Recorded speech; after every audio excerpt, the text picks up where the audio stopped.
So welcome this evening. Welcome this evening to this masterclass dedicated kind of to graduate entry programs, but also if any of you are not from a graduate entry program, or because I did say, look, if you're not a graduate or you're not in a graduate program, then you're very welcome anyway. So we make those. One of the things that I'm acutely aware of is that there's so many graduates from my experience over the years. And by the way, my name's Brendan from Blue Light, and we've got, I'll introduce Darren in a moment, but the aim of this is to help recorrect a lot of the failings that graduates seem to make. Over the years of coaching and supporting thousands of people just like you to succeed in the police recruitment process, in promotion boards. I've been doing this now for 31 years. I know, I don't look that old, do I? But I've been doing it for a long, long time. No, none of you actually said anything there, did you? You meant to agree with me. Not a day over 35. That's the one. That's he's saying all the right things. So I've been doing this for a long time, and I've found that there's a couple of patterns that Darren might be able to add to, a few patterns of behaviour which, or a few things that get missed out by graduates that mean you don't get the job opportunities, you don't get your dream career at the end of graduating. So give me a thumbs up if you hope to get the career of your choice when you graduate, or if you've graduated already, you want to get the career of your choice and not be working in a service industry somewhere thinking, why did I spend £50,000 on this? Give me a thumbs up if that's you. Awesome. You're all in the right place then. You're all in the right place. Brilliant. So that's my introduction. I'm going to introduce Darren very quickly as well, or get Darren to introduce himself. I'm not going to introduce all of you because we'll be here for an hour if we do that, but Darren's from the Blue Light team, and Darren's got a particular skill that lends itself to this evening. So Darren, would you like to introduce yourself? Thank you, Brendan. Good evening, everyone, and thank you for taking the time to phone in to Blue Light Consultancy. So my name's Darren Rawlings. I spent 31 years in policing for Hampshire and the Isle of Wight Constabulary, and retired as a detective superintendent as the head of public protection and safeguarding. My second career is a lecturer for the degree in professional policing and criminology at the University of Winchester. So I'm 3.5 years into that second career. Running alongside that is I've been selected to maybe add some value to Blue Light Consultancy, work with Brendan and some fantastic colleagues across the organisation to maybe add some value to detectives, other police officers and wannabe police officers like you as graduates. So I'm really happy to dial in today, and Brendan will lead, but I can come in at any time to support Brendan or maybe answer some questions that's really relevant to you as graduates. Awesome. Thank you, Darren. Excuse me. So tonight what I thought we could do in this masterclass, and it's great to have a small group as well, because often on these masterclasses, we'll have like 70 or 80 people. So it's great to have a small group. I think it's because we've not advertised it that well as I would have liked, but actually I quite like these smaller groups. So what I'm going to do is I'm going to talk to you about the three things that tend to throw people with the graduate entry schemes or graduates looking to secure a position in the police service. And, what we're going to look at in those three things is, one, the routes in. Two, misconceptions about the amount of time it's going to take for you to secure your ideal career in the police service. And I've got some bad news for you as well. Just because you've got a degree, or just because you've got a degree in policing, doesn't mean to say you've got an easier route into the police in any shape or form whatsoever. If anything, no one's really that interested in the fact that you've got a degree, unless you're applying for the degree entry program where you've got to have that just opens the door. But from that point onwards, it doesn't really influence the assessors that much, or at all, actually. And actually, in some ways, it might be counterproductive. So I'm going to go into that in a little bit more depth. Darren might be able to add a little bit of icing on the cake there. And then after that, I intend to make it a proper workshop. So really opening the doors to the academy program. By the way, are any of you actually in our academy program? Yeah, Jasmine is and Abdul is. Fantastic. How is it so far? I'm taking a bit of a risk here. On a scale of 1 to 10, where 1 is it's terrible and 10 is it's awesome. Go on, give me a show of fingers. Jasmine's given me a 10, and Abdul's given us a 10. Fantastic, fantastic. Can I just interrupt you there, please? Yeah, go on, Abdul. I've just joined, and my first webinar, I hope no one's upset with me here, was with Raj. And I saw this advertisement and I quickly signed up, but I don't know if I've made a mistake because if I'm in the wrong class, I apologize. I'll go. No. So are you in our academy? Brilliant. You're welcome to any of our webinars or masterclasses. Right. You've had a session with Raj. Fantastic. Raj, amazing. It was a joint session. Yes. Yeah. Are you a graduate or in the graduate looking to graduate soon? I've just passed my online assessment center, so I'm on for day 2. I've graduated many years ago, but they put me through for the PCDA. Okay. Entry right. route. Okay. Yeah. Interesting. I don't want to say I've graduated because I haven't. Yeah. Well, if you've graduated years ago and you've got a degree, but we'll look at that as well, because that's interesting that they're putting you in for PCDA because you're like, I don't want to do another degree. But I'm going to talk to you a little bit about that, about picking the right route, and sometimes any route, how sometimes any route is the best route. So Jasmine and Abdul, who are from our academy program, you're particularly welcome. Everyone else who's not, then you're particularly welcome as well. You may come to join our academy program, but what I'll do once we've gone through some of those basic 3 things, and Darren's added some icing on the cake, is we'll just open the doors. I'll open the floodgates to the sort of information which you can get and access in the academy program. So I'll be an open book tonight. I'll be open book, and I'll leave it open to yourselves as to what the things are that you want to focus on, the things that you might be struggling with in terms of your preparation to join the police, your preparation for online assessment centre or final interview or whatever it might be. Sound good? Sound like a plan? Awesome. We'll be looking at about an hour, but if we overrun, that's fine. I don't mind. It's a sunny evening. We could be sat outside with a gin and tonic, or we could be here doing police stuff. I know our admin should be here doing police stuff. So, first of all, different routes in. And please forgive me if some of you are like, oh, I know this already.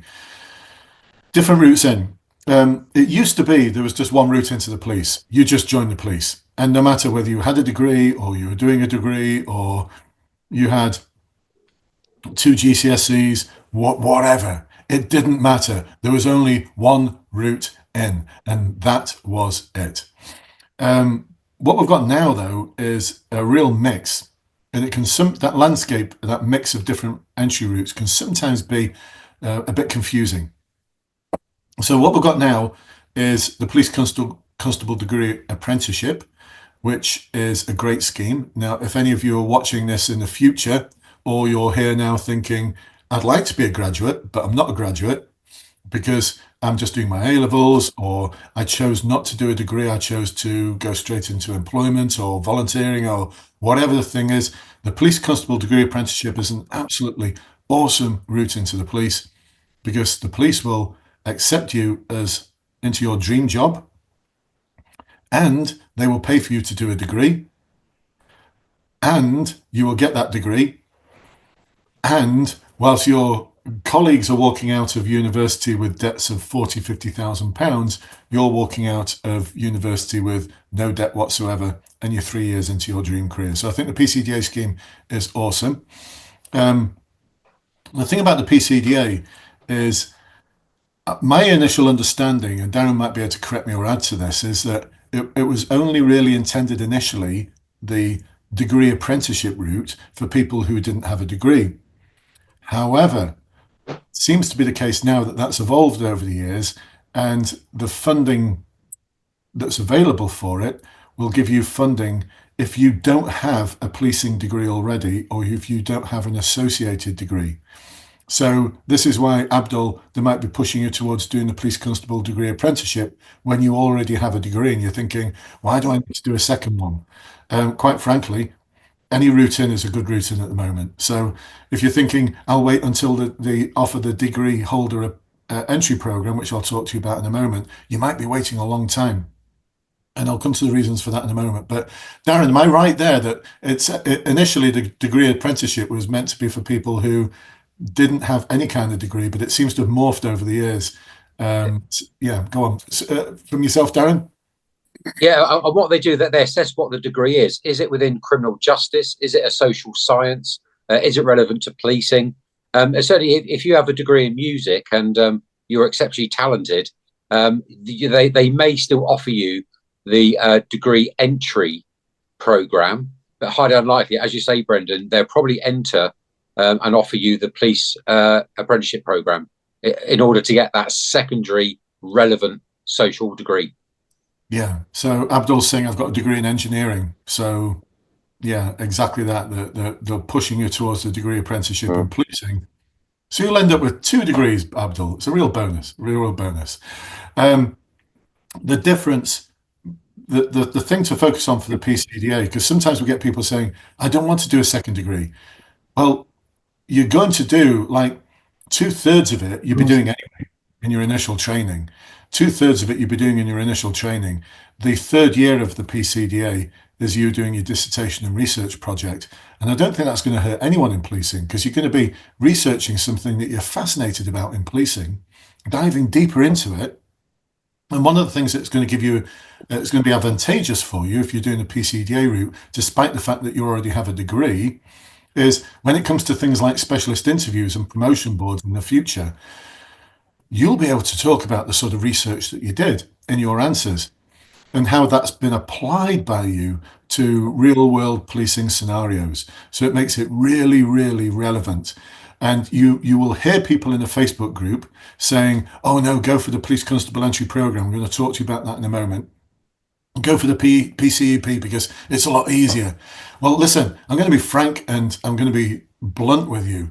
If you're joining policing because you think it's going to be easy or you want the easy option, it's probably not the best career choice for you, because you're going into policing because you know it's going to be challenging. You know it's going to be difficult, and you want to be as well equipped as possible to deal with those challenges. And it's that 3rd year that I believe strongly is going to give you the icing on the cake through the PCDA process to do some research into something that you're really interested in, passionate about, and that's going to help you move forwards. Jeremy's saying, hey guys, I'm sorry, I've got my final interview. Hang on, let's just see what that is. 1 second.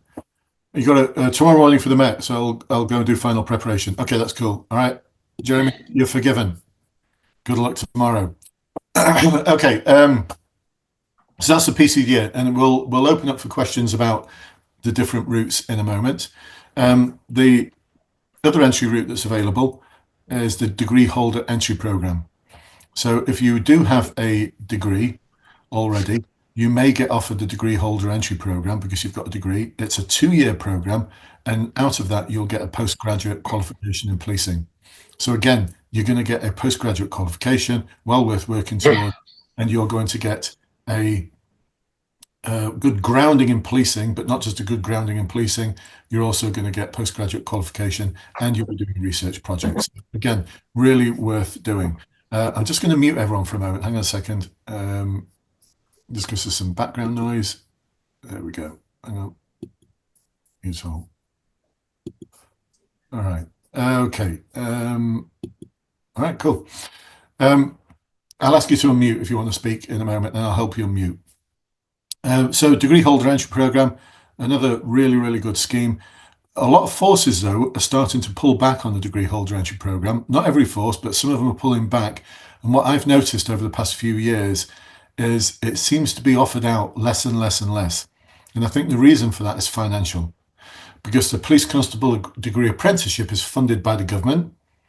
The police service actually funds that pot because I believe it's 1%. Is it, Darren? 1% of the budget for the police, each police force goes towards the degree apprenticeship program. Oh, hang on. I just need to unmute. Oh, it's 5%. 5%. Oh my goodness. 5% of the budget goes to funding the degree apprenticeship. So they might as well use it. They might as well get the best use out of it. The degree holder entry program, though, the postgraduate qualification, they have to pay for. And I've seen various figures knocking around as to what that costs. It's not cheap. It's not cheap. So for that reason, I think we're seeing some forces, as budgets have got a bit tighter, they've started to pull back a little bit with the degree holder entry program. Third route in is police constable entry program. You could have a degree and go in and do that. It's a 2-year program. Or you could have no degree and go in and do it. It used to be called the Initial Police Learning and Development Program because of some Conservative Party government ideology. Several years ago, they decided that every police officer either had to have a degree or work towards a degree to be a police officer. That went out the window about 3 years after it was introduced, maybe 4 years. If you go back a lot far enough on YouTube, you'll find me swinging on a swing in a garden, predicting that this would be the case. About 3 or 4 years ago, when the first idea of having to have a degree to either join or you had to have a degree once you actually started through a degree apprenticeship, I predicted that it'll all go pear-shaped at some point, and they will open up the route for people who just don't want to do a degree. They've not got the aptitude to do a degree, and that's completely fine. They can still make amazing police officers and progress. You don't need to have a degree to get promoted. At this moment in time, that idea still keeps getting battered around, and it keeps getting battered around and battered around. And it's a bit like licensed to be a police officer, the perfect shift pattern. These are things that are going to get debated forever. But at this moment in time, if you're joining the police now, having a degree or not having a degree not having a degree will not be a bar for you getting promoted or getting into certain specialist positions, unless that specialist position requires a specific qualification, and there's very few roles in the police that require that. So those are the entry routes. On top of that, we've got the detective detective constable entry program, which doesn't require a degree. And we've also got a degree holder entry program for direct entry detectives. That's the one that, if forces are going to keep open at all for degree holders, is the one that's going to get kept open, in my belief. That's my opinion. And the reason being is that police forces need detectives. There's a national shortage of detectives, which is weird because in Darren and I's day, there was like a foreman orderly queue. The queue's like 5 years long to become a detective.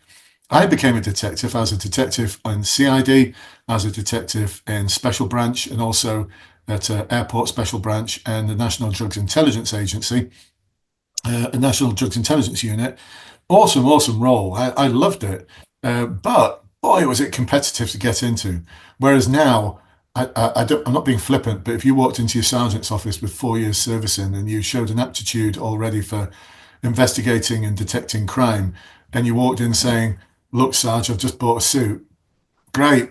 You're starting tomorrow in the CID. It's probably not as simplistic as that, but they're really, really short of detectives. So that's an overview of the different schemes that are available for you. Darren, have I missed anything there, or is there anything you can add? Did you mention the degree in professional policing? I did not. No. Who in the group has got a degree in professional policing? No one. All right. Worth mentioning, Darren. Do you want to add to that, what that is and how advantageous it might be, if at all? Yeah, sorry, Yasmin, you got your hand up. Yeah, sorry, because my degree, I can read it here. It's called criminology, policing, and forensics. So I did study some policing. I do have already some books of policing. We studied the PACE code and everything. This is how my degree is called. I don't know if this is relevant. It's highly relevant to policing and criminal justice, but the degree in professional policing is a separate degree. It's a separate degree, okay. Yeah, so this started about 7 years ago, and as Brendan's articulated, the government decided that future police officers should have a degree because the complexity and the nature of policing has changed so much. When you compare to social workers, you compare to other public sectors, policing should have a degree. So a number of universities were licensed by the College of Policing, and they are basically the think tank of England and Wales policing. They come up with a degree in professional policing, a 3-year Bachelor's of Honours degree. And the College of Policing designed the minimum course content, and universities had to pay to be licensed to deliver it on behalf of the College of Policing. And the outcome was there's a high number of universities that are currently delivering the degree in professional policing. But once you graduate, the reason you're such an attractive potential member of the police service, if you're successful, because there's no guarantee you will be, if you are successful, you have a condensed training period. So rather than the standard 18 weeks, it's condensed to 10 to 12 weeks. You go on to the streets quicker to be coached and mentored as you work towards getting fully signed off as independent patrol. And there's no protected learning time, because with the degree apprenticeship over 3 years, there's a number of protected learning time the police service have to give you to study, and that means of lack of resources. So there is a huge benefit to the degree in professional policing, and it's still one of the fifth entry route into policing if you have that degree. Okay, but it can be only obtained, as you said, from the police itself, like from the universities that has this kind of you said kind of like connection with the police college of police. Yeah, so universities deliver it on behalf of the College of Policing. Universities are licensed to deliver it, but your degree is still a very attractive degree to have, especially with how much skills you've developed and how you can transfer those skills across to the application process and into policing. Yeah, it's still a highly relevant degree, Yasmin. Okay. Well, later we're gonna talk, because I did my application and I'm waiting for. I'm actually in the first stage for a detective program, and so basically I'm just waiting to pass my first the behavioral test and all these things. We're gonna talk about this later. Sorry, I don't want to interrupt you guys. Yeah, thank you. So have we missed out any other entry routes, Darren? I don't think I have I? No, that's the 5, Brendan. Yeah. Now the second point I wanted to make is just to ask, just to sort of sound you out for those of you who are here live. How many of you are looking to graduate this year, or you're looking to graduate next year? Or have you all graduated already? All graduated already. Okay. For the benefit of those people who are looking to graduate this year, or you're in your second year and you're looking to graduate next year, now's the time to start thinking about applying. And the reason why I say this is, for many other careers, the entry route from application to actually getting in might be just like 2 or 3 months. For policing, it can be a long time. It can be a long time. Depending on the force, it could be anything from 7 or 8 months would be doing well. 7 or 8 months would be a quick process. I have seen during Uplift, when they were desperate to get people in before a certain deadline to get the funding from the government, I have seen some forces do it in like 4 or 5 months. So it's doable, but typically it's going to take 7 months to 12 or beyond. We do have people who have passed everything first time, and it's taken them 18 months. The longest I've ever seen was just under 3 years. And I remember our client coming back to us saying, I've waited just under 3 years from applying to walking through the door on my first day, was just under 3 years. I could have got another degree in that time. So I've not seen that happen recently, but it has happened. So one of the reasons for that was he scored well, but recruitment was pretty tight back then, because this was more than several years ago, when we were in the period of austerity that some of you may not remember because of your age. Some of you may remember because of your age. But essentially, this was when the government put a big squeeze on policing and they had to reduce the numbers. Uplift was when they just balanced it out again. So the police service over a decade had to lose 20,000 officers. And when Uplift came along, it just provided another 20,000 officers. So it just sort of took policing back to where it was about 12 or 13 years before. So it can take a long time. And the reason for that is, if your scores aren't high enough, you can end up in like a holding bay or a talent pool. So you do not want to be there. Talent pool sounds great. It really isn't. It just means that your scores weren't high enough to take you to the next stage, or your combined scores of online assessment centre and final interview weren't high enough to get you a space on the next intake. So you kind of have to just wait and wait and wait. Not all forces do that, but it is a thing. And we're starting to see that sneak in a little bit, especially with the detective routes with some forces that are highly competitive. And they may only have 20 places, or they may have planned to have 30 places, but we all know that the public sector is under a bit of a squeeze at the moment. not a squeeze like austerity, but what I am seeing is a bit of a squeeze. And so as opposed to having an intake of 30, it might now be an intake of 20. So we're seeing smaller intake sizes, but we're not seeing a complete block on recruitment like we saw before. So there's still good opportunities for you there as a graduate. But the thing to think about, especially for those people watching this on the recording, because the rest of you, it sounds like you've already graduated. If you're looking to graduate, you really don't need, you really should not be leaving it until, oh, I'm doing my final exams or my final dissertation. I've got a couple of months before I graduate. Let's get it done beforehand. Let's get the application in beforehand. Forces would be quite happy to take you on if you say, okay, I've done my final interview, you've given me my offer, but I don't graduate for another 4 months. They'd be quite happy if they really want you to put you in the bank, to put you in one of the next intakes, as opposed to the intake that's going to take place when you're graduating. So it's a matter of timing there, and we're always here to give you any advice about that timing. Darren, anything to add to that? No, thank you. No, right. Here's a bit where I'm going to be blunt. Where degrees are valuable, when you go through the process, you might be up. This is where there's some unconscious bias coming in, especially in the final interview. We've just, in our WhatsApp group, in our internal WhatsApp group, we've just seen some bias from an interview, which is absolutely horrific. I'm not going to go into detail, but it's racial profiling of the worst kind I've ever seen. And the interviewer who displayed that behavior,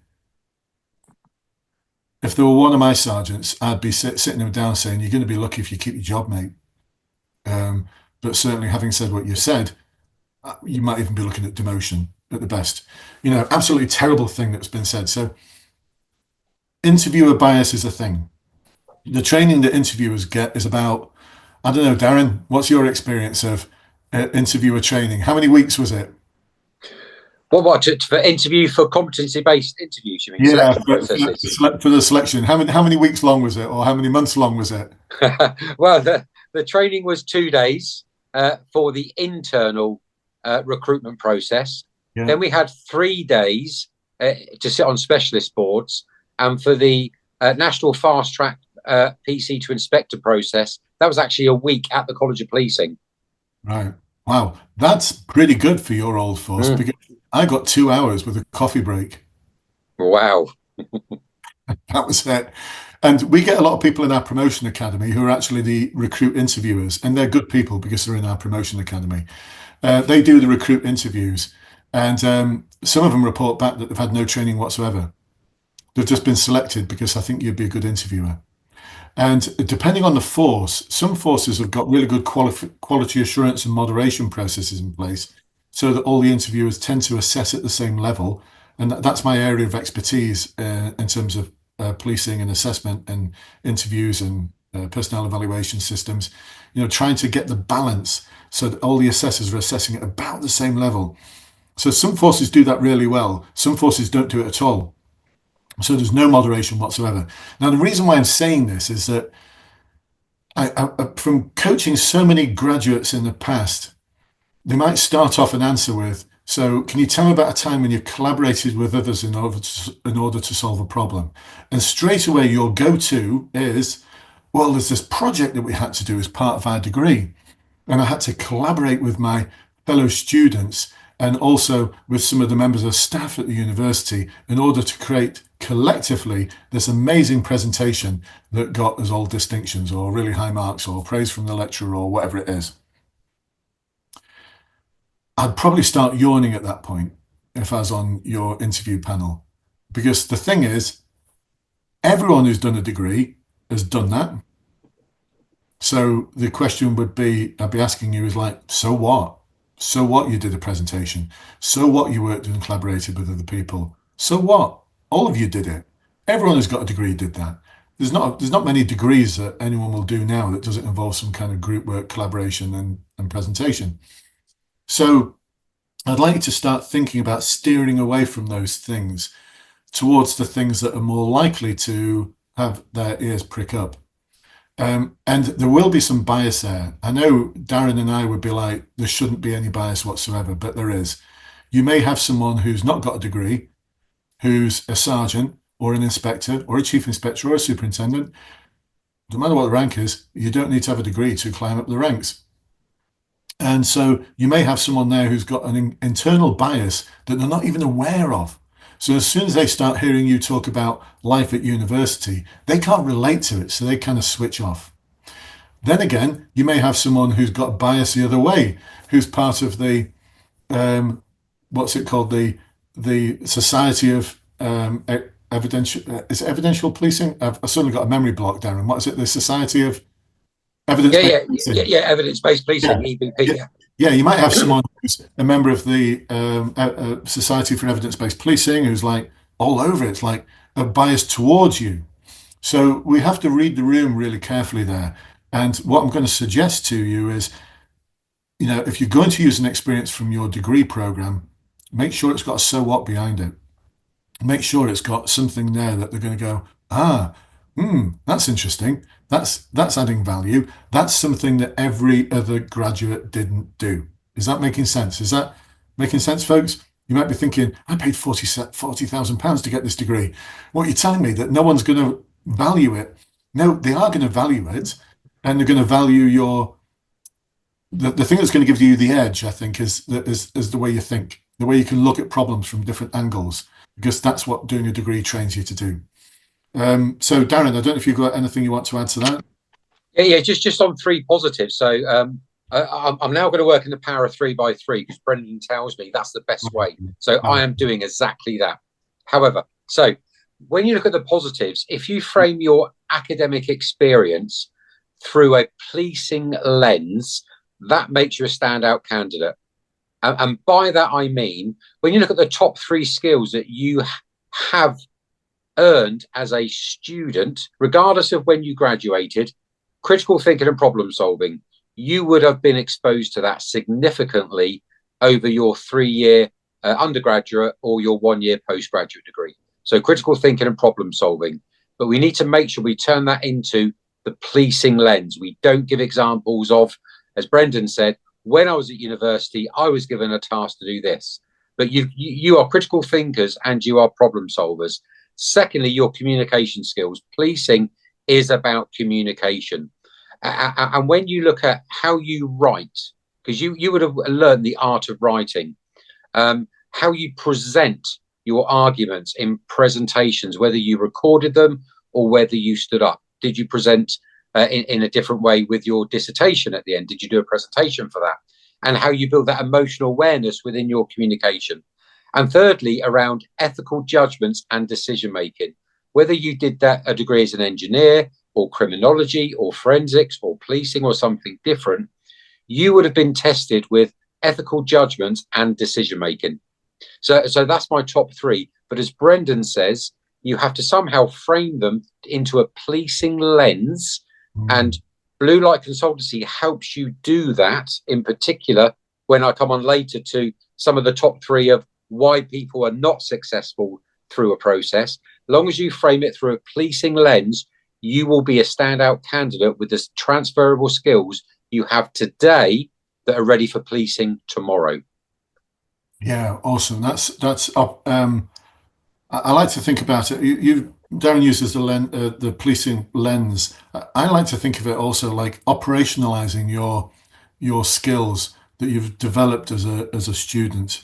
And what we mean by that is, especially with rear-facing questions, can you tell me about a time when? You may, I'd only be interested, and this is perhaps my bias as an interviewer. I've done the interviews, and I've got an unconscious bias. I've got a bit of a conscious bias as well, and I have to try and keep that conscious bias in check. And I try and keep the unconscious bias in check by bringing it into the conscious bias room and then working on it. But if I heard, that you did a difficult and challenging problem-solving, critical thinking exercise with other students, I'd still be thinking a little bit like, well, they deserve a first. So what? But if you can then future pace it, operationalize it. So in our rear-facing model that we utilize, which is you talk about the situation, talk about your aim, your actions, result, and the result shouldn't be that everything in the garden's rosy. Things go wrong. I want to hear about that. The learning that came from it. The next part, because some of you may have heard me talking about Sal Ku, the last part is knowledge and understanding. And this is where you can start talking about how, for example, critical thinking, problem solving, you could start talking maybe about a city centre problem in an area where your force is, and how I'll talk about Greater Manchester as an example. A city centre of Greater Manchester has a homelessness problem. Now, homelessness, let me just ask you this question. What problem is that? Who can define that problem in the space of one sentence? I can see some of you like, oh, yeah. So homelessness is a mental health problem. Give me a thumbs up if you think it's a mental health problem. Or yeah. Is it or partially a drug and alcohol addiction problem? Yeah, partially. Yeah, I'm not saying all homeless people, but is there there is a relationship there. Is it a broken family problem? A social problem? Yeah. Is it people leaving the military who just can't cope with the PTSD from leaving the military? Yeah.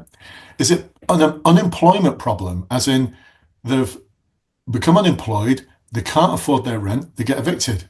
Is it an unemployment problem? You want to keep going with me, folks? I want to see the thumbs. Is homelessness a crime problem, in that people who are homeless just to feed themselves are committing crime? Or they may, not saying they may have a drug and alcohol addiction problem that they need to feed. Or they may have rather chaotic lives that cause people to report their behavior and they get arrested for public order offences. Or as one person we dealt with for homelessness said, I don't give a F what you do. I don't care what ASBOs you give me. I'm in and out of prison. That's my life. The sooner it ends, the better.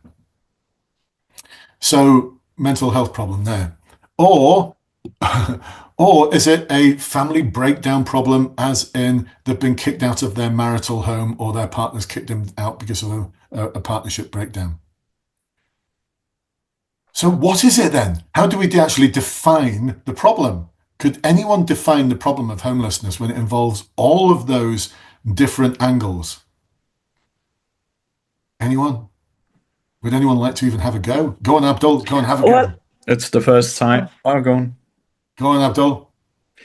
Okay, here goes. I think there's a multitude of issues where the society disconnects, or the person disconnects with society, and then they're not in sync.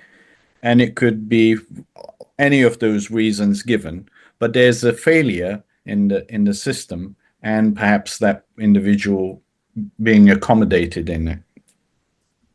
Right, failure in the system. I didn't have much time to think. That's okay.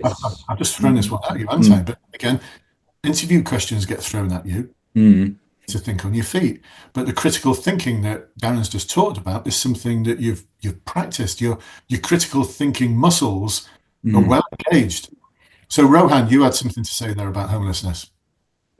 Just to add to Abdul's point as well, homelessness isn't a problem in itself. Homelessness can be viewed in some ways as a symptom of another system failing somewhere. So let's take the case study of the one we always see. Military veteran spends two tours of duty in Iraq, serves his country well. Thank you for your service. But all of a sudden he falls through the net. He can't reset back into civilian life. He was used to discipline. All he can refer to is right. He goes into, not to be presumptuous here, it's just kind of, let's say he goes, right, what are my needs? I need shelter, can't afford rent, right, find somewhere that's waterproof. I need food, right, beg, borrow, and do what I can to get food in my belly. And it goes back to that primal survival instinct. But then, you have stuff like drug addiction that comes in, whether or not it's related to other service dimensions. It becomes a thing. It's not to look at kind of, oh, there's a homeless person there. It's all about looking at what's put them there, what's just happened. So let's say, for example, case in point, after the Iraq war, or after a big war that the UK has been involved with, well, we've seen a spike of homeless people outside these towns that have loads of regiments of the British Army attached to them. That's where you look at, oh, hang on, what happened to them when they came back off the choppers from wherever they come? That's just a case study, case example from me. Awesome. Thank you, Rowan. Thank you, Abdul. So I won't spend too much time labouring on this, but so if you were asked an interview question at your final interview, can you tell me about a time when you've collaborated with others in order to solve a problem? You talked to me about the collaboration that you did as part of your university degree, and I'm thinking the answer's okay. They've kind of demonstrated some of the behaviours, but and then you start saying, so you move into the knowledge and understanding phase when you start talking about, and the reason why this is so important, this skill area of collaborating with others in order to solve a problem, is in dealing with some of the wicked problems that plague society and cause massive demand on the police. And from my research and from the ride along I did and from my observations and from my talking to people who are involved in the policing sector, I'm going to give you an example of a wicked problem. A wicked problem is one that's even hard to define. Homelessness, I'd suggest, is, because Rowan, as you rightly say, homelessness is the symptom of something else. Defining the problem, I could line up 10 professionals from mental health, drug and alcohol, housing. Some would say housing actually they should be the lead for this, because homelessness, housing, don't they go together? Crime, all of those other areas. If you lined up 10 professionals from all of those different areas, I guarantee you one thing: if you asked them all to define the problem of homelessness, they would define it in a different way. And so what we've got from that is a disconnect. And you could do your research into the sort of difficult, complex problems that the police are dealing with, using that critical analysis, using that decision making about having an idea, having some kind of thought process as to what you would do as a police officer.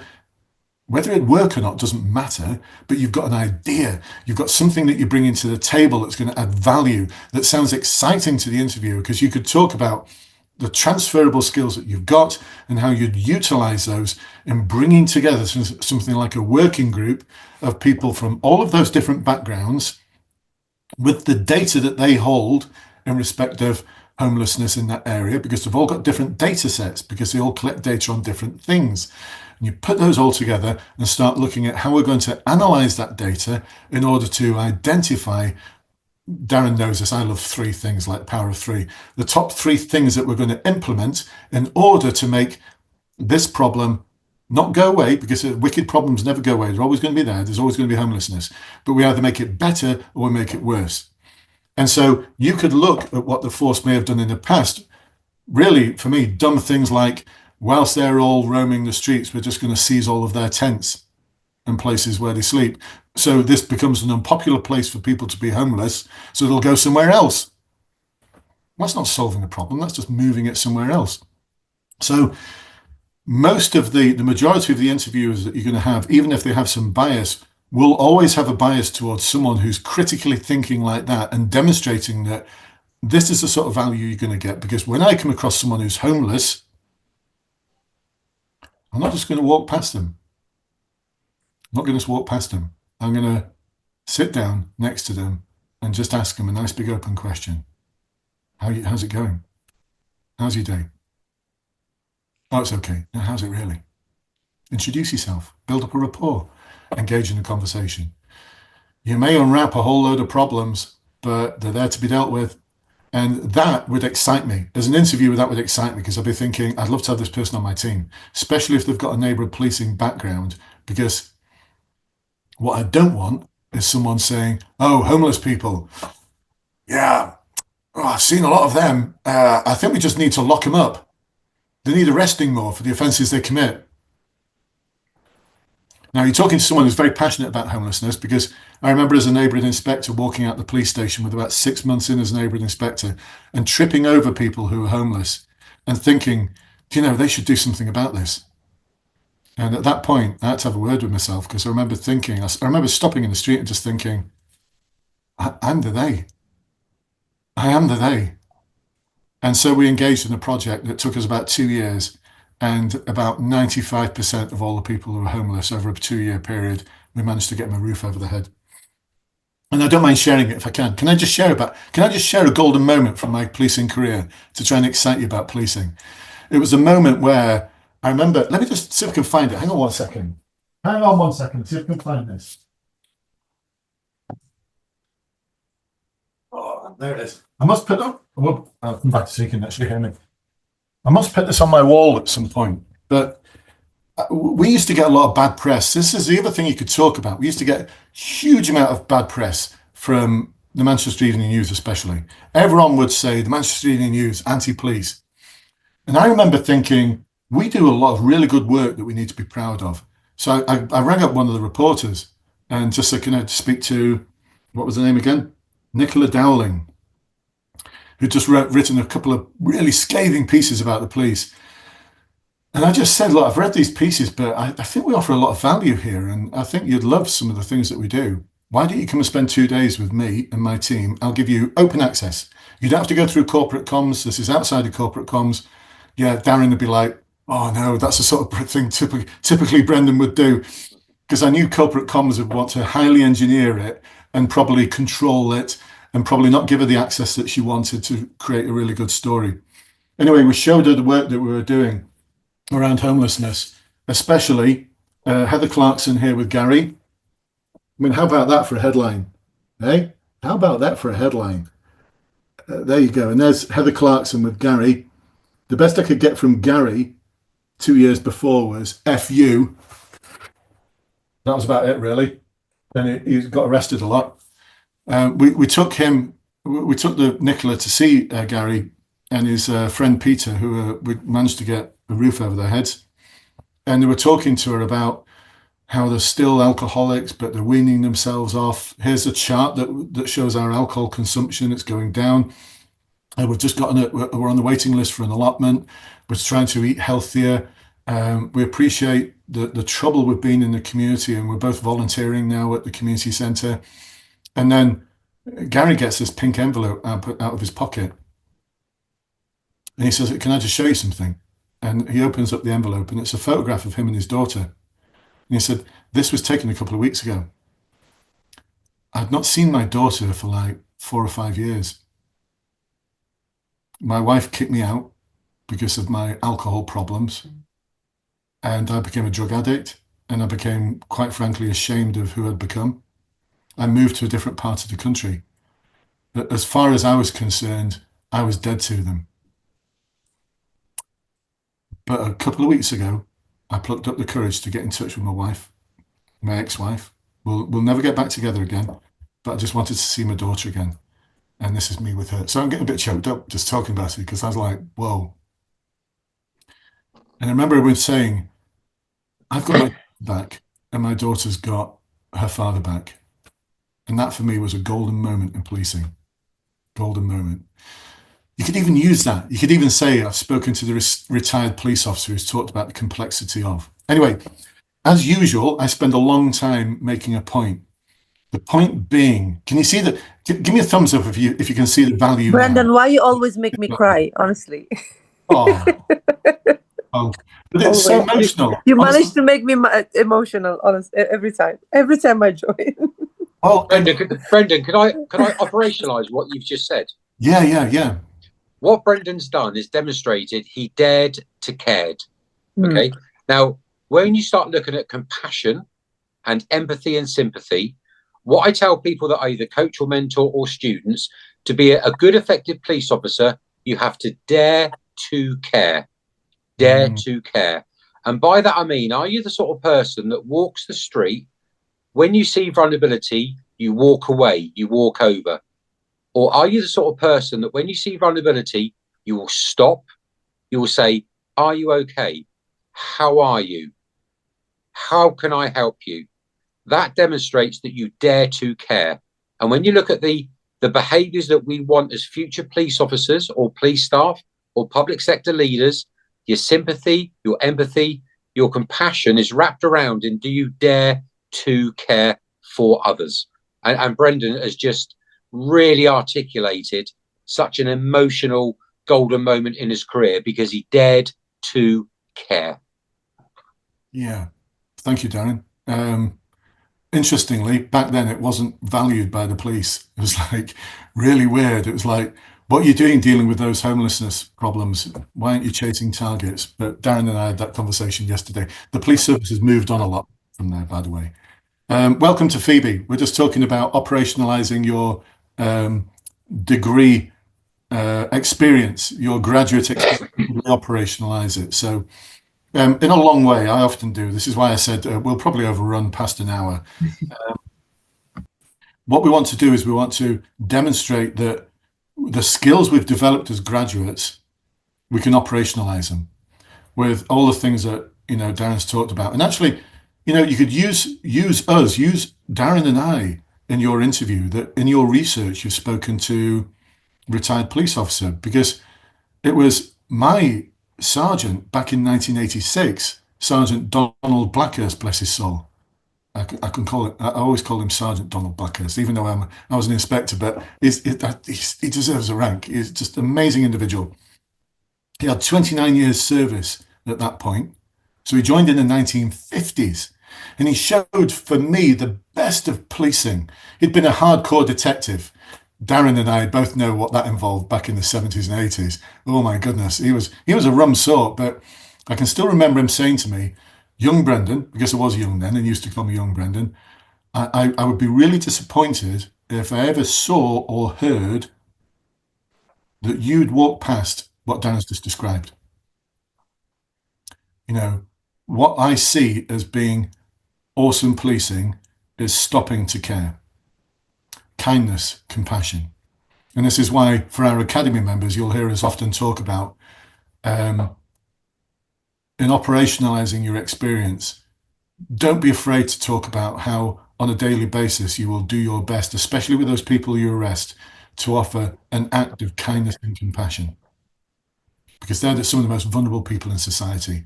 And you might be their only friend at that time. And this harks all the way back to the Peelian Principles, because it was Sir Robert Peel in 1829, the founder of the British Police Service, who talked about how one of the roles of a police officer is to be a friend to all. And I don't think he meant, invite people to Christmas dinner or your birthday party. What he meant was exactly what Darren's just talked about. That as a police officer, you might be the only person that's prepared to talk to that person. And like Gary in the photograph I've just shown you, when we first came across him, pool of vomit, alcoholic, drug-ridden, didn't know what time of day it was. Didn't even know where he was. He needed a friend. And Heather was his friend. She epitomized the best of policing. She's left now, sadly. She's doing other great things, but best of policing. Anyway, I'm going off at a massive tangent. Should we get back to graduate stuff? So what operationalizing your degree, and it's not just you, we talk about this with our promotion candidates, because a lot of our promotion candidates are in specialist positions, and we have to talk to them about operationalizing their experience so that on the board, the people will get it. They're like, yeah, and this person gets it, because it really demonstrates then that you get policing. You get the difficulties and the complexities of it, and you're not just going for the simplistic answers, the simplistic solutions, because policing needs you. It needs people who can think critically about very difficult, complex problems and not just go for the easy option, which is trying to arrest yourself out of the problem, which doesn't work. Darren, does it ever work, arresting yourself out of a problem? You cannot do that. It does not work. The intergenerational offending cycle does not get broken that way. It certainly doesn't. It's not saying that you don't have to arrest people. Like, I'm all for arresting people when they need it, but just because you can do something doesn't mean to say you have to. So again, that's that critical thinking. Just because you can arrest someone doesn't mean to say you have to. There might be a better way. Think long term. What are you trying to achieve here? And again, that's something I want you to articulate in your answer, because that's where you'll shine. Are you all with me still? I know some of you had to go because I did say 1 hour and we're like over an hour now. Are we okay to go on? Can we go on and answer questions now? Can we do a question and answer? We've got your permission to do that? Awesome stuff. That's enough of me talking, because you know me, once I'm on my soapbox, I'm like off on one. I get excited about policing. I've not policed the streets now for 12 years and I still get excited about policing. So what else can we do for you tonight? How can we serve you? Let's open up question time. So what can we do to serve you? What can we do to help? Yeah, go on, Jasmine. Okay, I have two questions. One of them is about my detective constable application. I just received this email a few days ago saying, thank you for registering, blah, and then it says, we are opening our DCEP pathway with a view to successfully applicants starting with us in 2026. which means which force is this for? MET. Okay, all right. Yeah. So, and then I received another email from them, which they already sent me all these, the first, the behavioral style questionnaire link. And it says, what next? Online behavioral style questionnaire, day one assessment center, health assessment, and references and security, which is the vetting. So my next question is related to this. When we talk about these interviews, examples and everything, are we talking about the day one assessment center? Yes. Although operationalizing it for the online assessment center, the day one, just for everyone else, the Met calls the 7-day window to do the online assessment center day one. It's a hangover from the old assessment center. So it's actually 7 days that you've got to do it in, but they call it the day one. It's the same right across the country. Now, the Met have their own behavioral styles questionnaire, whereas the rest of the country has a national SIFT, which is made up of a situational judgment test and a behavioral styles questionnaire. But the Met have got their own individual unique one. So, Jasmine, before you do your BSQ, make sure you reach out to your coach. Is your coach Raj? Yes. Yeah. Reach out to Raj and make sure you do a session with Raj before you do BSQ. All right? Okay. You just want to reinforce the values that you're looking for in the BSQ, because we've had some really surprising results from some individuals who we're thinking they're an amazing candidate, and then they go and fail the BSQ, and we're scratching our heads trying to work out why. I failed. Did as well. You did. Because do you remember we spoke about this? The first time I even passed the assessments on the 1-day assessment center. I passed. I think we went through this all the tests that I've done, and I think I failed the written part. Yeah. But for the second time when I applied, I failed the BSQ, and I was like, what? Because if you don't pay attention and don't read properly the questions, you might be tired, or maybe you didn't read it properly. It's so easy to fail such an easy thing that for me before that was so easy, but now I failed it and I felt like, how? this was the most easy thing, and I failed it because maybe I didn't read it properly, because I assume that is very easy and I just click to the next question. But it's tough. So none of you should treat the national SIFT or the BSQ lightly. Karen and I were talking the other day about a lot of graduates who have sat the national SIFT, which is the first part of the process. And they're scratching their heads thinking, how did that happen? Yeah, because the first time, as I said, I passed it. It was so easy. But the second one, I don't know, maybe I didn't read it properly, I didn't pay attention, or maybe I just thought, oh, this is easy, and I just click. And then when I got the results, I was so shocked, so shocked.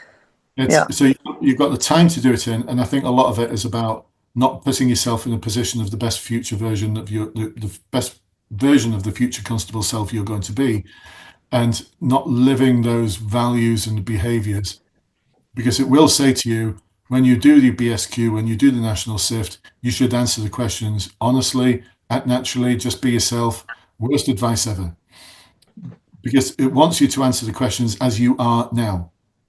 Now, as you are now is not the best version of your future constable self. There's a journey to go on. So imagine yourself as the best version of your future constable self that epitomizes all of the values, behaviors, and beliefs of the most awesome police officer you're ever going to be. So you're still answering the questions honestly, only honestly as the future version of you. Okay. So you need to take in, for me to understand, you need to think about how you're feeling currently. This is what you're trying to say.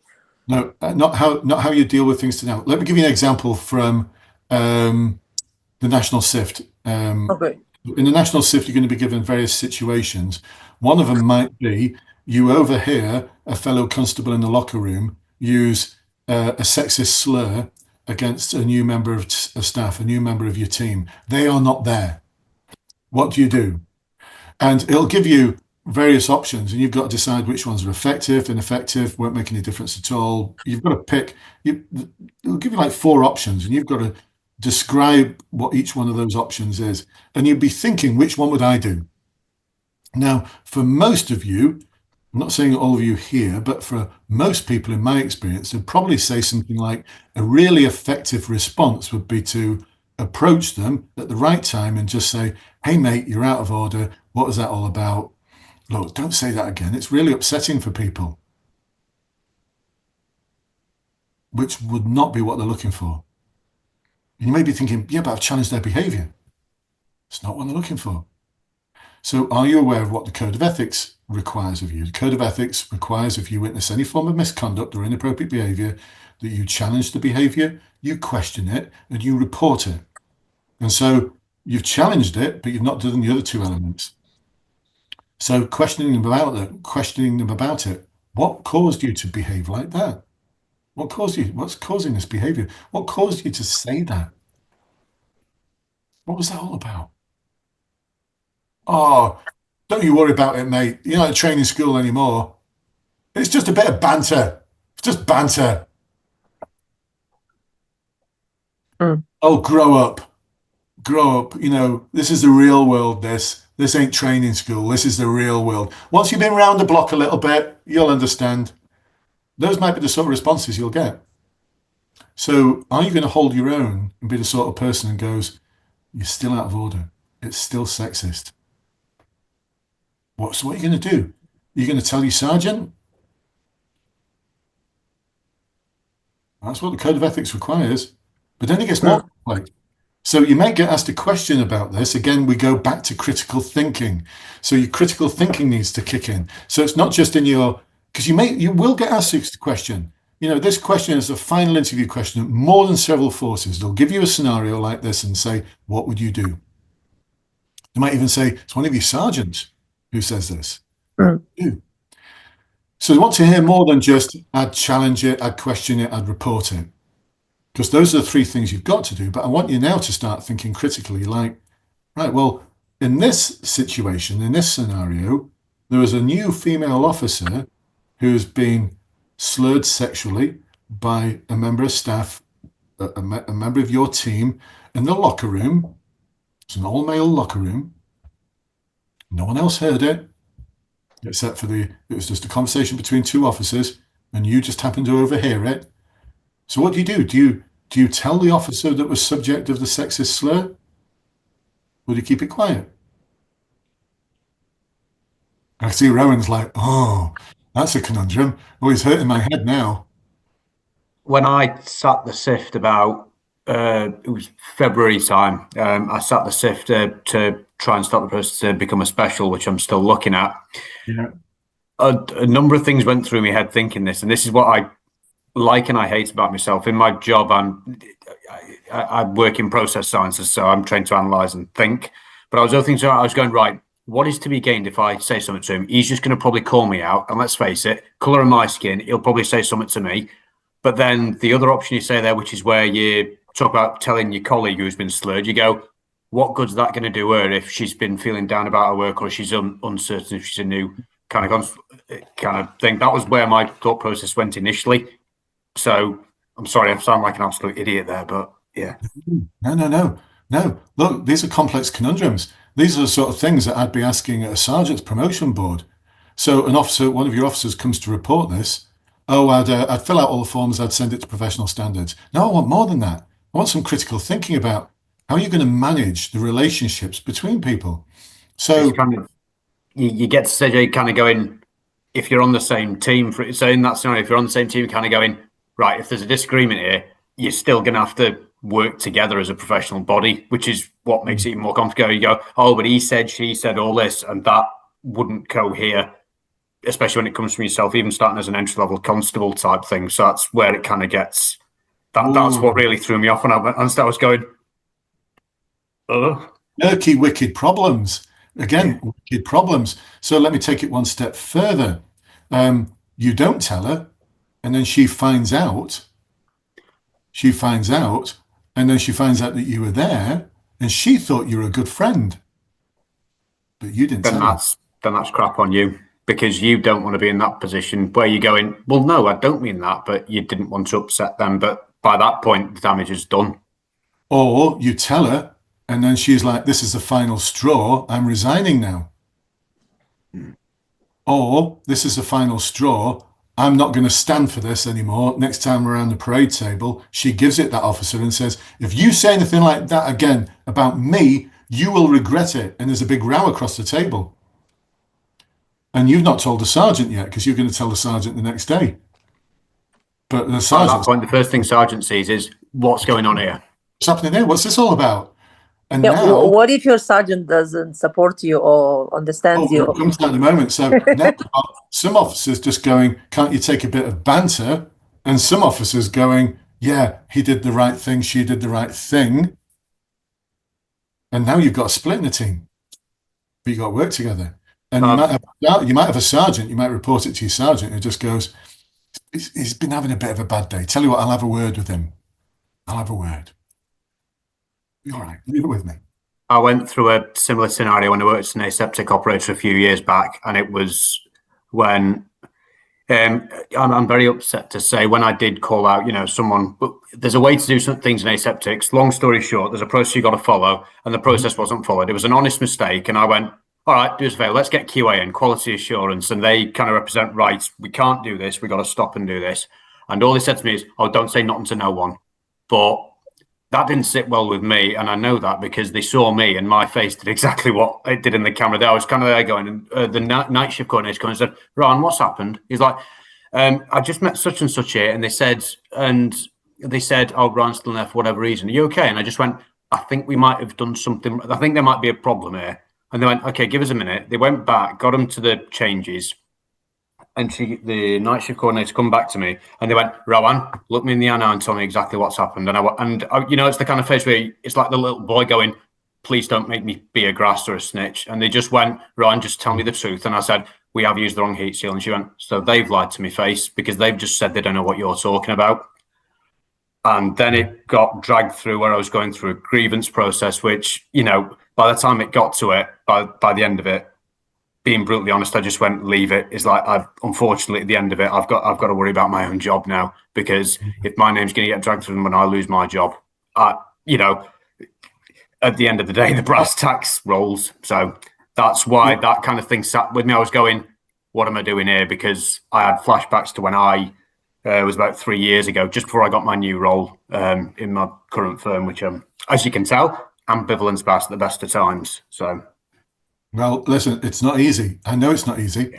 Yeah, it's actually very helpful. You shared your experience. Thank you. Yeah, very honest, and thank you, Rowan, for sharing. It's not easy, is it? So the conundrums just keep going and they keep going with just a simple scenario that you think is just about challenge it, question it, report it. How are you going to challenge it?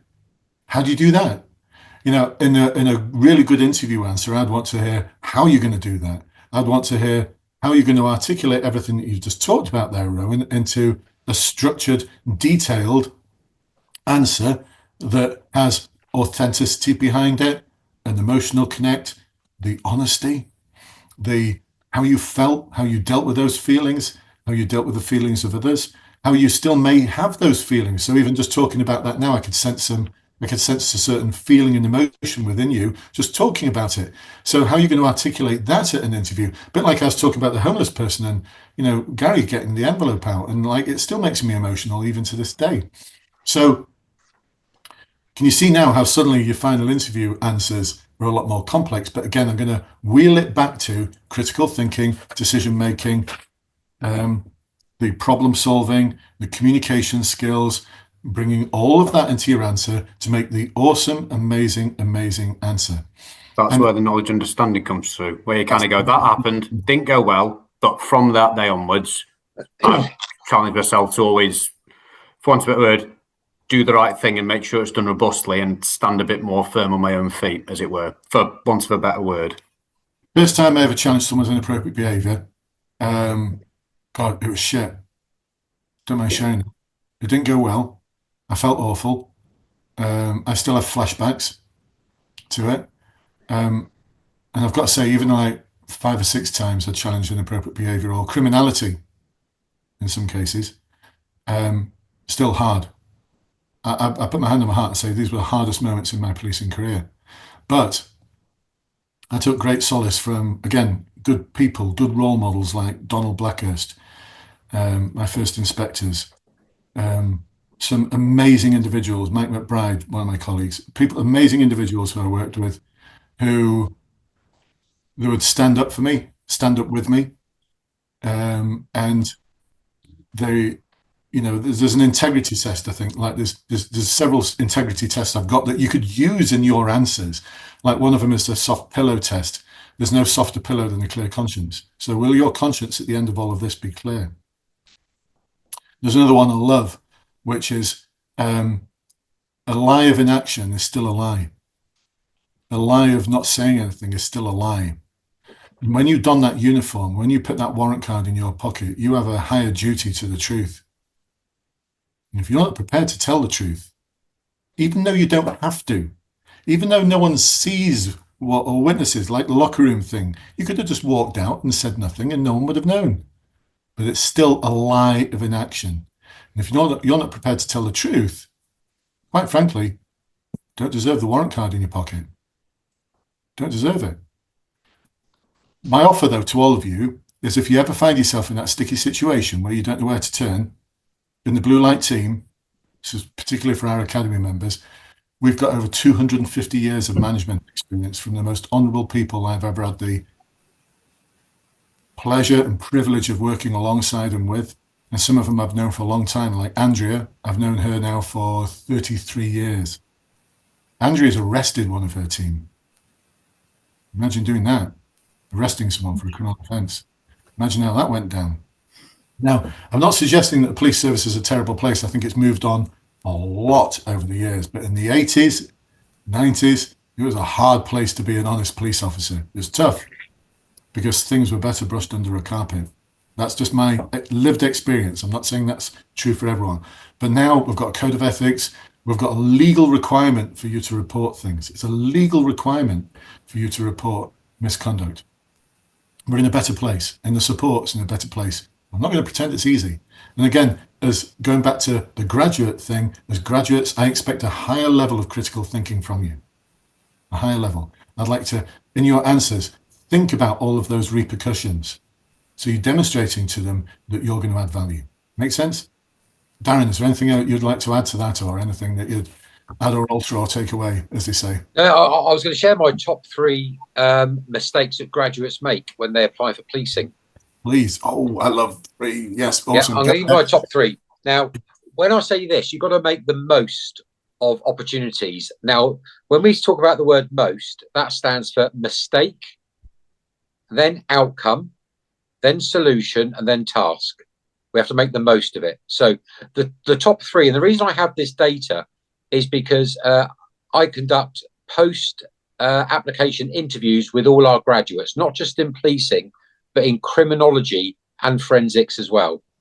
So I know what a good candidate does. I know what failure looks like. But don't be afraid of failure, because you learn and develop more by failing than you do in succeeding. And what Blue Light Consultancy offers you is a safe and trustful place to fail and learn and progress, so you're operating at your optimum when you sit the online assessment centre or the national SIFT or your final interview. So when I go through the top 3, making the most of it, what was the mistake, what was the outcome, what's the solution, and what task are you now going to do? So the top 3 are poor preparation for competency-based assessments. And by that I mean candidates underestimate the rigour of competency-based exercises like the interview, the video interview, or the briefing exercise, the written seminar. They underestimate the rigor of those competency-based interviews. So start with the M, the mistakes they make. They provide vague or generic answers without using a recognized framework that we absolutely deliver within Blue Light Consultancy. We have a recognized framework for that. The outcome for that is 40% of candidates fail due to disorganized or irrelevant answers. So can you operationally contextualize, as Brendan said, your skills base? The solution to that is very much practice those structured responses around real life examples that relate directly to the behaviours or the competencies of policing without going through the wheel of confusion, as what Brendan describes it as. So that's the first one. The second one is misjudging the situational judgment tests. We've touched on that briefly. So the situational judgment test, it evaluates decision making within a policing context or social context, maybe looking at ethical dilemmas or other issues as well. So the mistake people make, they select overly idealistic or impractical responses. That's what they do.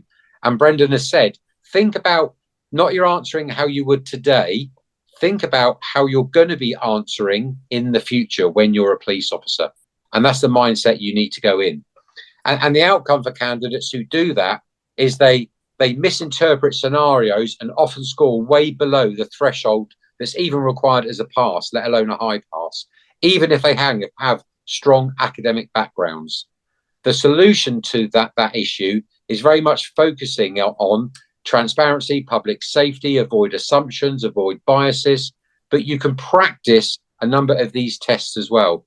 So Yasmin, Brendan has signposted you back to Raj for that process. Blue Light offer a very comprehensive national SIFT process for you to practice, learn, develop and improve. So I would strongly recommend you speak to Raj as well. And my last one is they neglect time management and technical readiness, as I call it. And by that, the written exercise, the briefing exercises, they do require you synthesizing information under quite tight deadlines. So very much around time management. So going back to the mistake, they fail to prioritize tasks or have a written structure that clearly reports their views. The outcome is going to be for that is very much around people score low and they fail. It really is that simple. But the solution to that is stimulate timed conditions during your practice, and Blue Line Consultancy helps you do that, and make sure you outline written tasks and also test your equipment beforehand. Some people lose Wi-Fi connection when they go part of the process. So when I say technical readiness, you can design out those issues that may prevent you being unsuccessful. So to recap, that's the top three. They are very much around neglecting time management and technical readiness, very much around misjudging the situational judgment tests, and lastly, very much around poor preparation for competency-based interviews.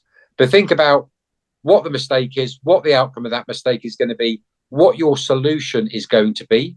And some of that for two of you will be to really work on with your coaches through Blue Light Consultancy to design out those errors and give you higher levels of confidence. But what task are you going to do next to make you ready and prepared for when you sit those live online assessment centres? Could I just ask a question towards that? Of course, Phoebe. I'm going to sit at some point in this next week. I meant to receive a link for the online assessment, so I've already sat and passed the national SIFT. Oh, congratulations! Thank you. It's only because of the questions that the example questions. So it's very much thanks to Blue Light. But yes, so I'm meant to sit that in this coming week, and I've got some sense, thanks to Brendan's videos, that the first part is going to be questions about integrity, public service, transparency, taking ownership, being innovative and open-minded. Then there's the written section.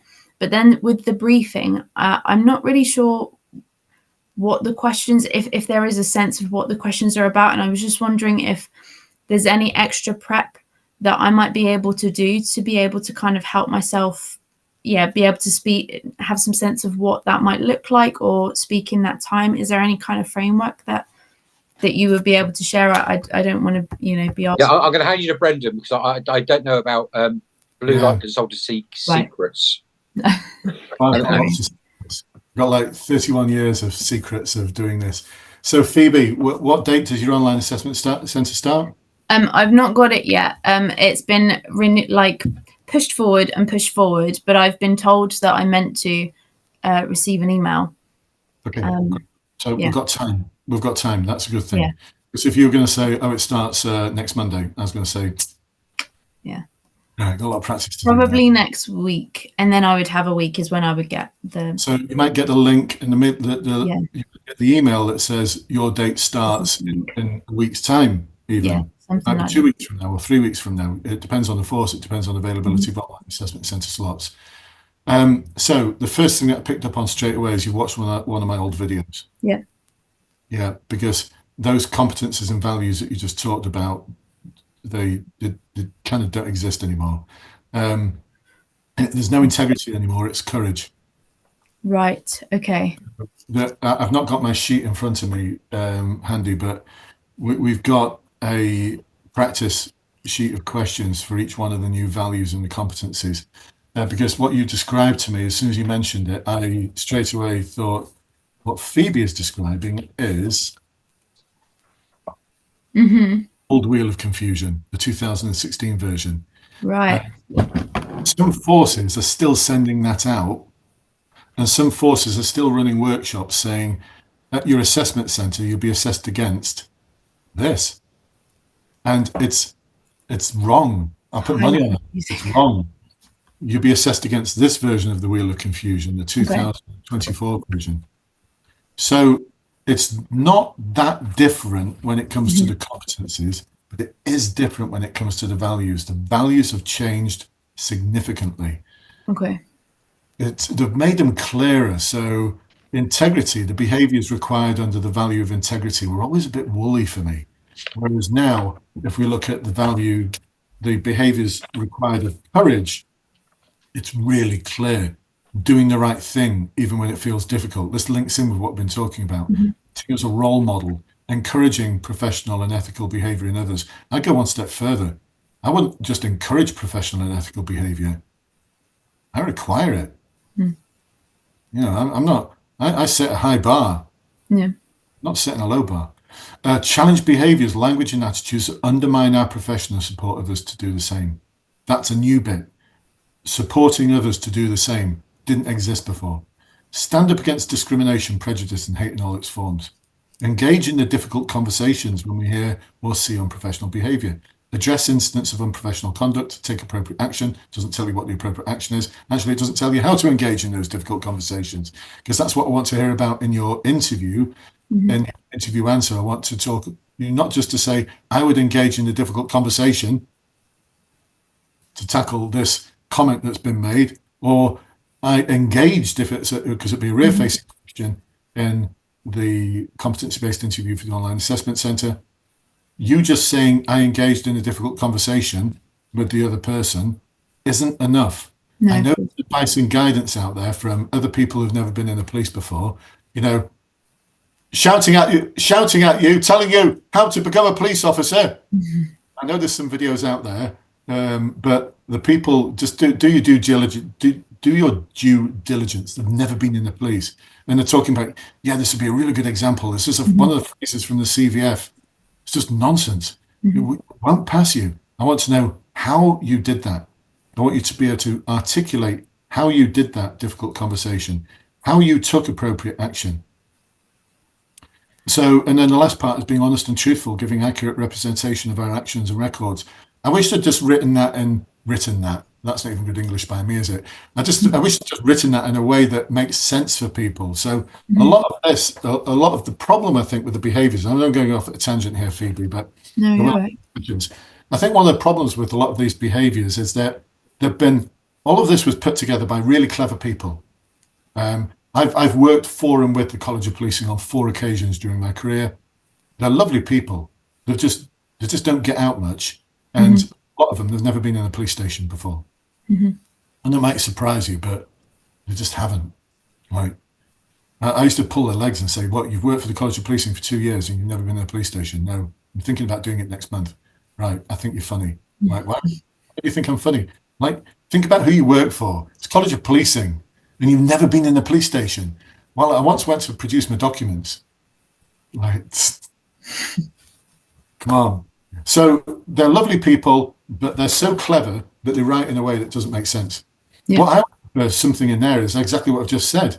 What we require of courage is, if you're not prepared to tell the truth, or if you're prepared to lie through inaction, because inaction about the truth is still a lie, then you don't deserve that warrant card in your pocket. You don't deserve to whether you think twice about your career and who you are and what you stand for. But it's not. So it's in that kind of language. So it's a bit of a game, I think, the online assessment centre. And you need to understand the rules of the game. So we've talked a lot about articulating all the ifs, buts, and could be's. That's more for the final interview, I think. When it comes to the online assessment centre, you've got 5 minutes to tick a load of boxes. But the way to tick them is not just by using phrases from the CVF, it's about articulating how you did those things. Yeah. Because that's what's going to push you up on the scalars. Mm-hmm. So for the interview, yeah, you've got completely different competencies and values to study for. The written exercise, if you've watched old videos of mine, that's changed as well. If you've watched old videos of mine, and I don't, it's too much hassle to take them off YouTube. If you've watched old videos of mine about the briefing, that's changed as well. It's about an incident at a college. And the weird things about I know I'm on my soapbox about this, but the weird things about the College of Policing Online Assessment Centre is I think the questions are very reasonable. Although one of the questions you'd be thinking, how does that actually relate to that value? I don't get it. It does kind of almost, but it's very tenuous. And two of the questions are very much like each other. The written exercise is about something. Once you've done it, if you Google the topic of the written exercise, you'll find it's hit the national news. So it's a bit of a critical incident. It's a bit of a critical incident, and all of us agree that if we were the operational commanders of the division or borough where that happened, we'd probably declare it as critical incident, or certainly not critical incident, one that is worthy of close attention by the senior management team, and it has a lot of media repercussions as well.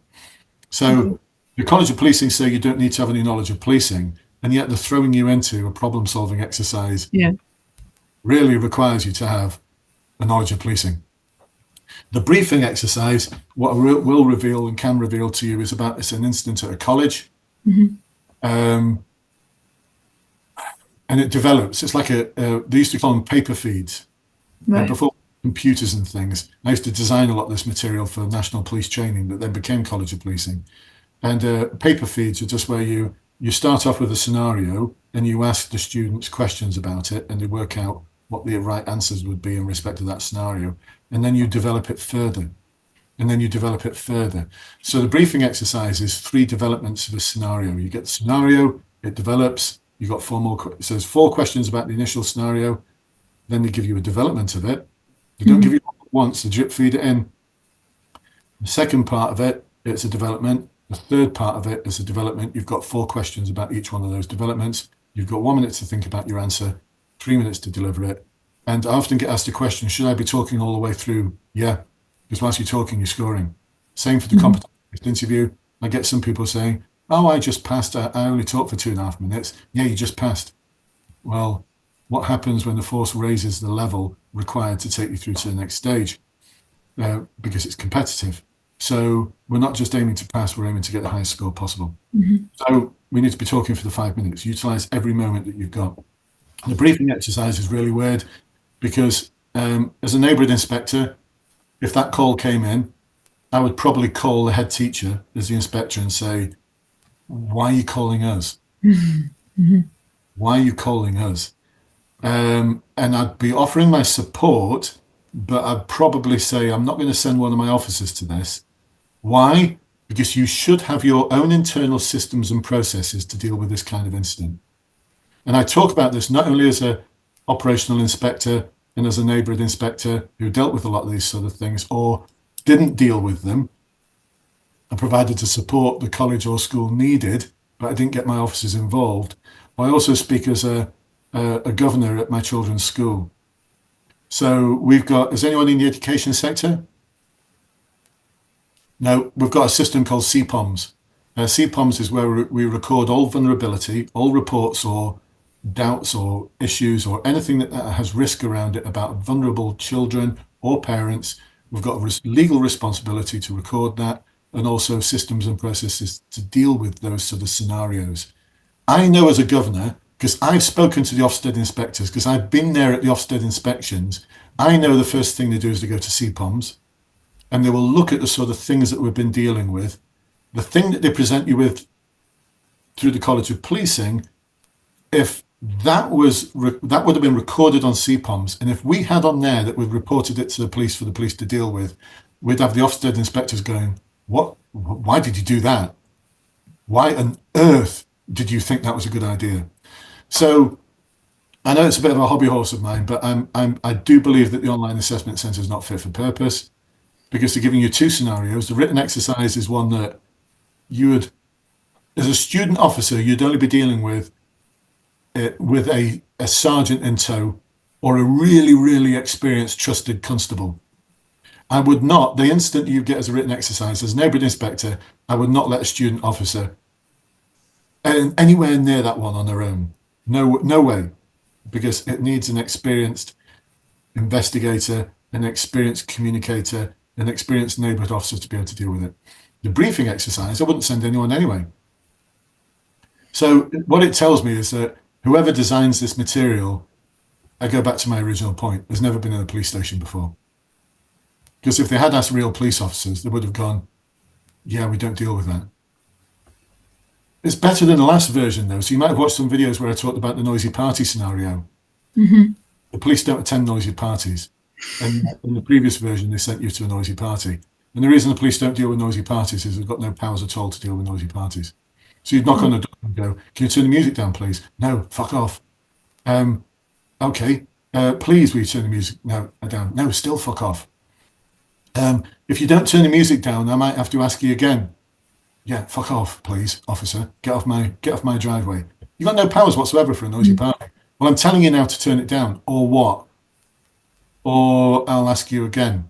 You've got nowhere to go. It's like, so they give you a scenario which is just an impossible one for police officers to deal with, which is why you try and report a noisy party to the police, environmental services. They're just not interested. So at least it's better than that, but it's still like, why are you asking them to do that? The police wouldn't get involved. In the third scenario, the police might get involved as it develops, but yeah. So it's that's the best advice I can give you, Phoebe, is like, be on your toes. Or you part of our academy program? No, I responded to the email about a call before Easter, but I haven't heard anything back, which is also partly why I joined this call, just to try and get some responses. We were talking about that today, that actually we get people who complete the forms, who've completed the form asking for a call, you've not had a reply back, check your spam folder because it may be in there. Okay. Right? Actually, if you can now, just check your spam folder, see if it's anything from Emily at bluelightconsultancy.com or Brendan at bluelightconsultancy.com. My Wi-Fi is a little slow. It'll be with you in a moment. Okay. Or sometimes when people complete the form, they incorrectly type their email address, and we've got software that just scrapes the email address off and puts it into an automated system. And if you've just one spelling mistake there, you would get the email.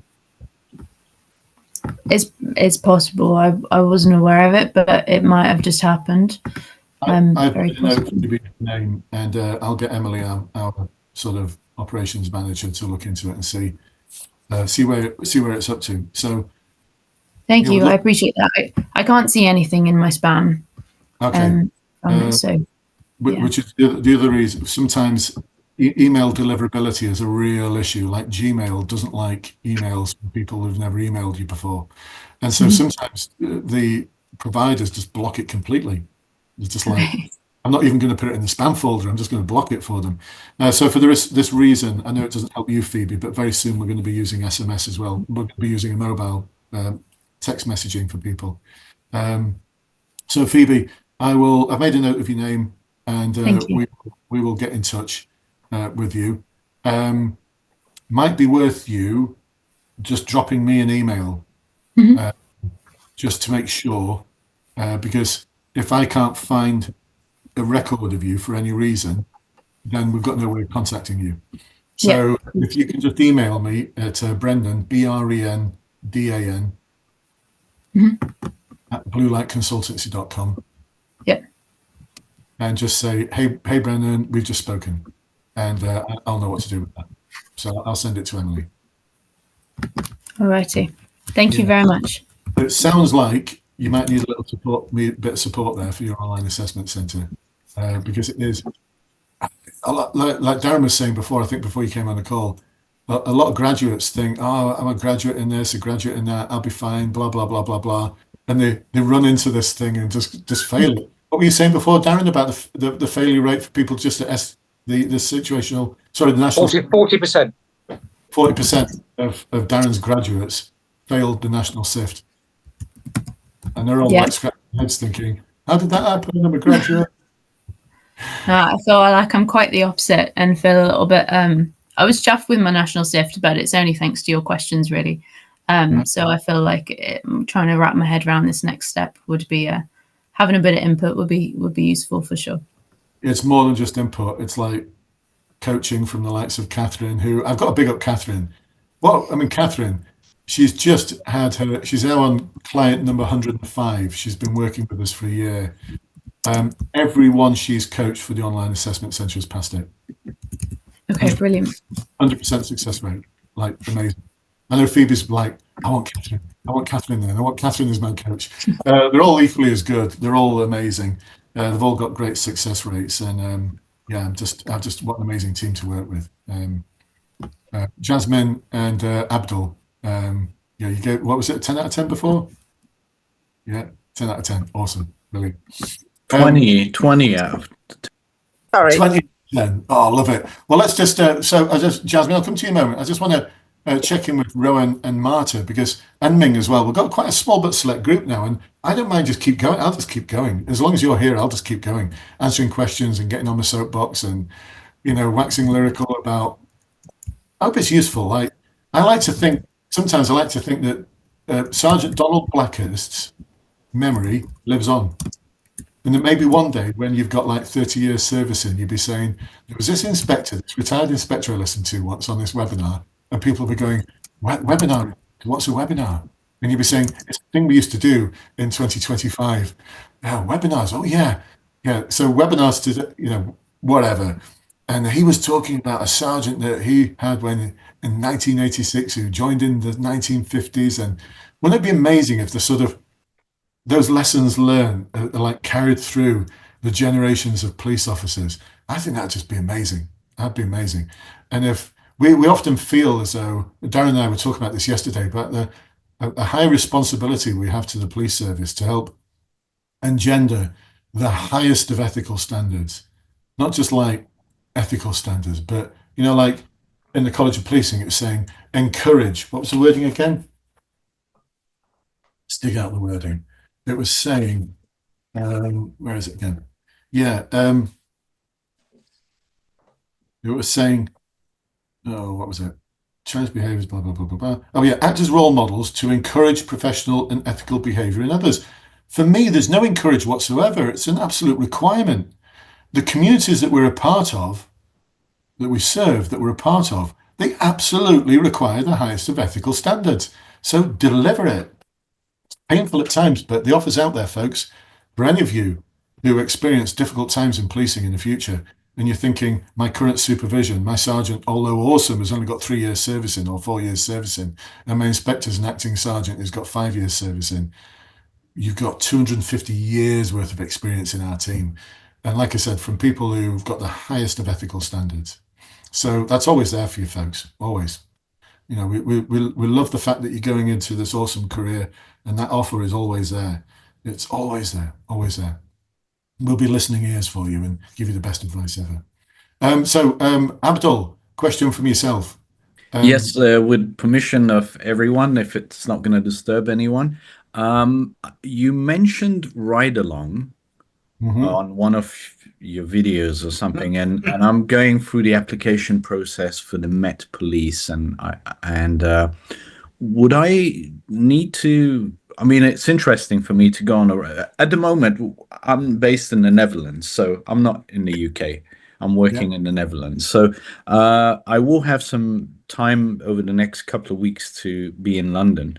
So I hope this is not a stupid question. Would it be good for me to go on a ride along? Is it necessary for the Met, or I mean, I want to do it at my own interest.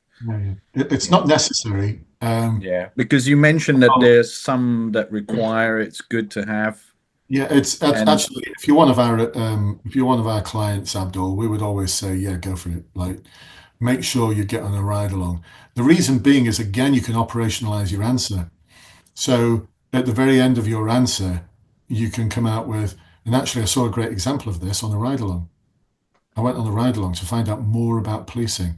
And what I saw was this amazing interaction between the constable I was with, Constable John Jones. Do you know him, by the way? And they'll be like, no. Right. Oh, yeah, Constable John Jones is amazing, from Brixton. And the conversation, he did a stop and search, and it looked like it was going to go south.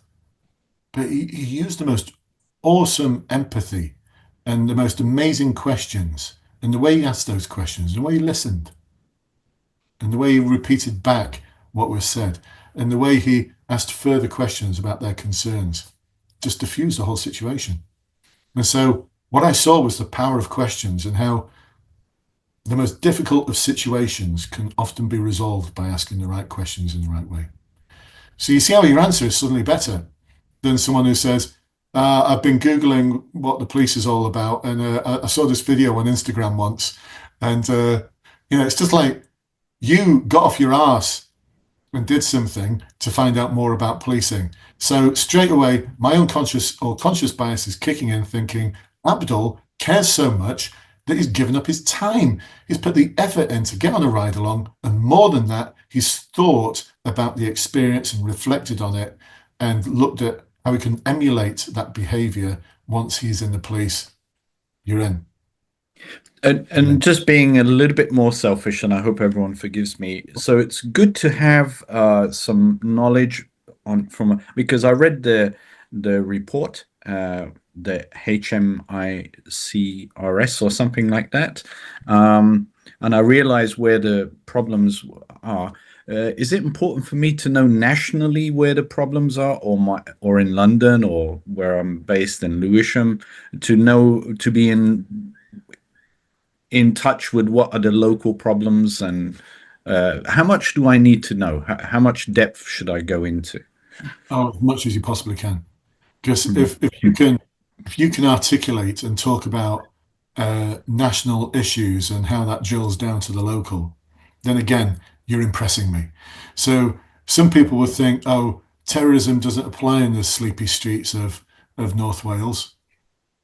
Every terrorist lives on the street at some point. Every terrorist is part of a community. Every terrorist grew up with various indicators of their future behavior. So if it's terrorism, like some people think, oh, terrorism, oh, that's a London thing. I actually can remember, I'm going to go into a little policing experience I had. This was when the Provisional IRA were just starting a campaign of terror in England, Wales, and Scotland. I learned something yesterday from one of our colleagues, this morning actually, from one of our colleagues, a PSNI senior officer who's joined us recently, that to say the mainland is actually quite insulting. It's a phraseology that's not welcome in Northern Ireland. So I'm trying to avoid that now. But back then, it was a sleepy part of Wigan, whereas a fairly newly promoted sergeant, and someone had put a bag under a pool table, like a carry-all underneath the pool table, and had played pool and had a pint at about 12 o'clock at this pub in a very, very suburban area, like, in a housing estate, pub in the middle, sort of thing. And they'd left, and the publican called it in and said, I'm a bit suspicious about this bag. Now, I looked at the scenario and thought, two men walked in, shoved the bag under a pool table, it's starting to fill up a little bit. I'm a bit twitchy about this. And so I called it in as a suspicious, potentially suspicious device. I wasn't prepared to be the person who was going to try and open that bag and to see whether it was just full of clothing or not. And so we cordoned off the pub, cordoned off all the streets, put a 500-meter perimeter around it or whatever it was, called the bomb squad in, and then some detective from Special Branch came along. Darren will know this sort of detective. It's like, right, what the fuck's going on here, mate? It's like, chain smoker. He was like, his top button undone, his knot on his tie down there. His jacket looked like it had seen many a pub every night. I know I'm painting a picture of a stereotypical detective from the 1980s, but this was 1994. And yeah, so national to local, I was talking to him about the perceived threat and the provisional IRA, and he just went, "You don't know what you're fucking on about, you, do you?" And then 5 minutes later, two blokes turn up in the car and just go, can we come in? I think I've left my bag underneath the pool table." So, like, dude was right, but then he wasn't, because a couple of months later, the IRA blew up Manchester, and things that we'd never seen before were happening, like police officers being fired at. There was a pursuit on the motorway where the terrorist suspects were firing guns at the police, and I think there was a gas terminal or something that was blown up. I was there. I was there hours after the Manchester bombing. My team had one of the cordons that was on. We were managing a crime scene. The whole of the city centre was a crime scene. Honestly, I've never seen anything like it. It was like a post-apocalyptic, I can't say it, apocalyptic, you know what I mean, don't you? It was like an apocalypse. This. You know what I mean, don't you? Yeah, It really, yeah. like, you could see cracks in buildings, and there wasn't a window that wasn't shattered. And honestly, that bomb, and I remember thinking, oh, the IRA aren't going to operate here, are they? Yeah. So, yeah, interesting. So anyway, the point being, if you're aware of the national threats and you can link them into the local, then again, you're showing off at your interview, and power to your cause. I think you should really understand the national issues, how they drill down to the regional, how they drill down to force level, and then how they drill down to the streets that you're going to be policing. Sorry, Brendan. And Rohan, every year there is a report called the State of Policing Report. It's published every year. I would highly recommend you read the executive summary, let alone look at the national themes, trends, patterns. Funny you mentioned that, because I've always, with my background, sorry to sidetrack, I'll keep it as brief as I can because I do go on a bit. Historically, obviously, but as you can tell, my ethnic background is both my parents were Indian. So my father grew up in India in the 1980s, when India, from a political standpoint, there was a lot of issues coming through. But what I found really interesting is throughout the 90s, there were a lot of links to the UK, especially with regard to terror groups relating to the LTT. Now, while they didn't operate in the UK and, attack the UK directly, I started reading into the background, because I'm a bit of a nerd for these things. Turns out that half the money laundering that came through all came from the streets of the UK, where people had cash and carries and cash points. And what they found in certain streets is there were certain places in the UK where corner shops were operating basically money laundering schemes, and they went, all the cash they washed or all the credit cards they duped, that went straight into the LTT's pockets. Literally I was going, really? And then my old fella, when he came in the 90s, he went, we were always advised to avoid using certain cash points from certain shops, because then we realised that all our monthly pay had disappeared because, well, our money disappeared off to overseas type thing. And that's literally the shops which, well, when you look around at some of the places you live, you just kind of go, oh, so all that stuff is like, this was probably a modern equivalent to that. Sorry to sidetrack, but yes, State of Policing, did you say? Sorry. The annual State of Policing report. Yeah, so relating things to the local in your interview answers. Yeah, please do that. Marta, we've not given you the opportunity to ask any questions. Is there anything you'd like to ask, or no? Okay, that's fine. Has this been useful for you, Marta? Yeah, been useful? Has it been useful for you? I can't hear you, but I can see a smile. I think you're on mute. Yeah, Marta's on mute. Yeah, Marta's on mute. So I'm seeing a smile on her face. So I'm guessing yes. I'm just looking at the time, folks, thinking, those of you who know me just know that I could just chat about policing for hours, because it's just a subject that's so dear to my heart. I just love it. But I think we're going to have to wrap up, because otherwise my kids are going to be like, Daddy, where are you? And my wife's going to be like, Brendan, where are you? Or she might call me some other words because I've not turned up. I said, oh, it took me an hour, this webinar. And she just looked at me and shook her head like, that's never going to be an hour. Anything else that's burning issues? Jasmine, then Phoebe. Go on. I just have one question about, is it possible to access the link of this recording? I see it's been recorded because I just didn't manage to get in time for the whole first section. We've got this like awesome bank of masterclasses and things like this. We're not quite sure what to do with them at the moment. Okay. So we are probably going to create some kind of, because all of what we've done is just a great foundation. You know, what we've done tonight is a great foundation for you continuing the recruitment process. Jasmine and Abdul, you're already in a great place. You're with us. You're part of our community. You're part of the Blue Light Academy. Now, Phoebe, it looks like you might be soon, which is amazing. Marta, Rowan, Ming, and anyone else, you know how to contact me. I've just mentioned it before. Brendan at bluelightconsultancy.com. You can always drop me a line and we'll send you details about how to join an academy. There's a form to complete first, though. We need to make sure that you're a good fit. And the first stage of that is the form. And then we have a conversation where you can determine whether we're a good fit for you. It's got to work both ways. So that's what's ahead of you, Phoebe. What was I going to say? I sometimes go off at a tangent and forget what the actual question was. Just remind me. About the link. Oh, yeah, the link. So I'm not quite sure what we're going to do with all of these. I was talking about this to some of the team members this morning. I think we're going to put it together as it might not happen in time for your online assessment center, but if you join our academy, Phoebe, you won't need it anyway because you'll have the best advice anyway. You'll have this is like a shop window for what we do. There's a lot more behind the scenes. I'm sure Jasmine and Abdul would testify to that. So it will probably be, I like the idea of having a police recruitment booster bundle, like a foundation for you all. It's like different masterclasses, different conversations like this one, like this has gone on for 2 hours. If anyone's watching this on the recording and you're still watching this now, then I love you to bits because it means that you're really interested in policing because you've stuck with it for 2 hours. So we're probably going to be doing something like that. What we may do is we might create an opt-in for this and just say, look, if anyone wants to watch the recording, we'll create an opt-in and a landing page for people. Actually, let's do that.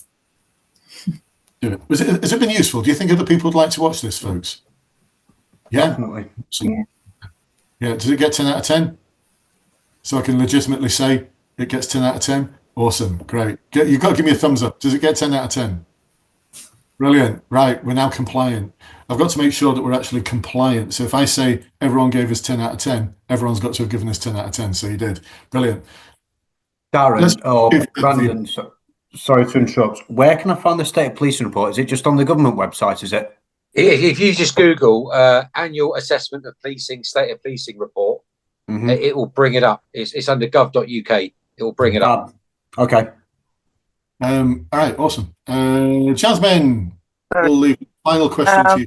Jasmine. I have 2 questions, actually. One of them is, could you please give me a structure, like a study structure, in order to prepare myself for the whole journey?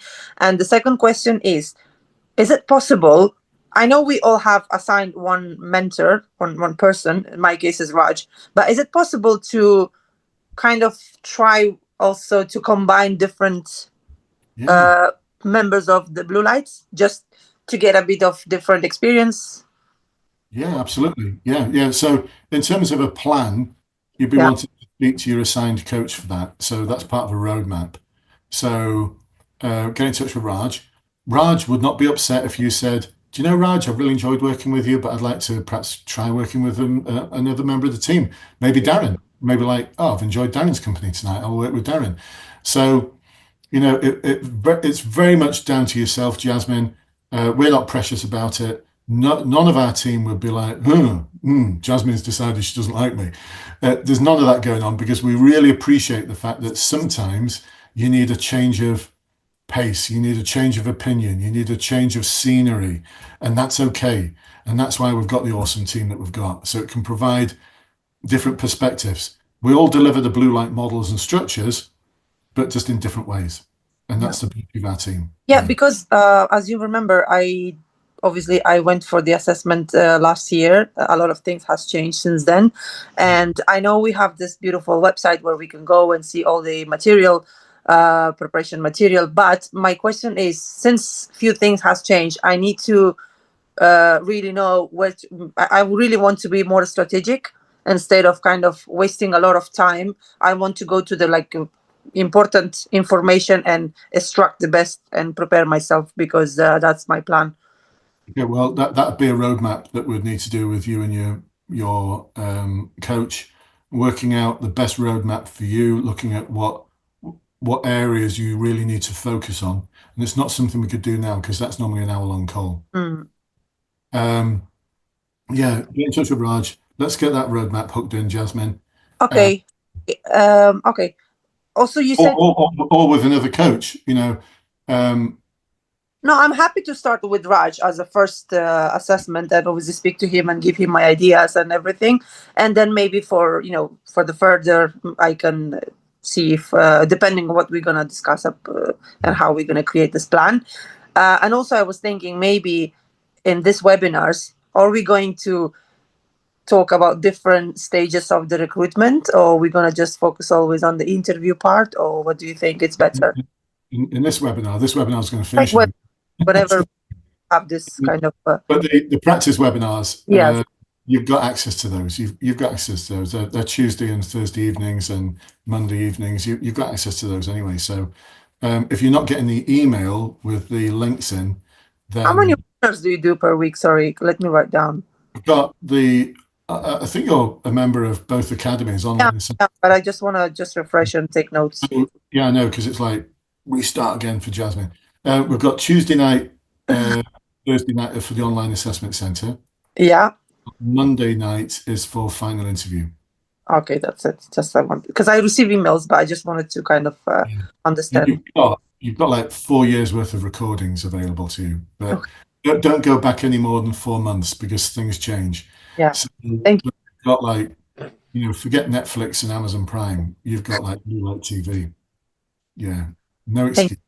Yeah, and Yasmin, sorry, for example, Yasmin, tomorrow night is the briefing webinar with Catherine at 7 p.m. Oh, amazing.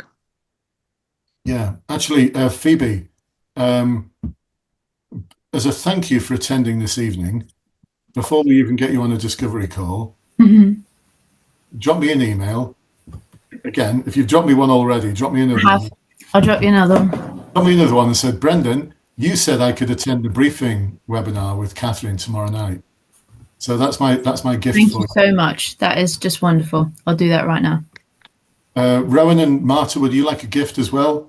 Rowan, would you like a gift? You're not part of our academy program. What's your next stage?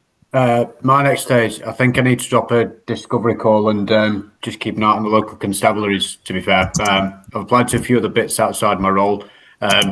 At a high level, I've started applying to a few civilian roles within the police as well, in intelligence, I believe. I've been struggling a bit with those recruitment processes, but that's a whole other conversation. But a discovery call is probably next on my agenda. We're good at that. That's my background. Part of my background, you can see it up there. You see that up there? Me aligned up lots of. That's me from my special branch days in Bermuda. Wow. That's a good one, isn't it? Like, no, you're bullshitting me. No, seriously, it was special branch in Bermuda. That was amazing. So dealing with international intelligence around money laundering mostly, and narcotics, and also terrorist threats. An amazing role.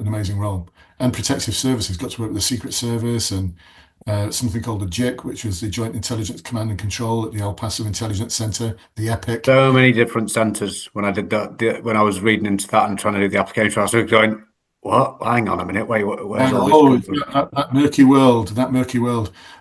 Drop us a line. Drop us an email, brendan@bluelightconsultancy.com.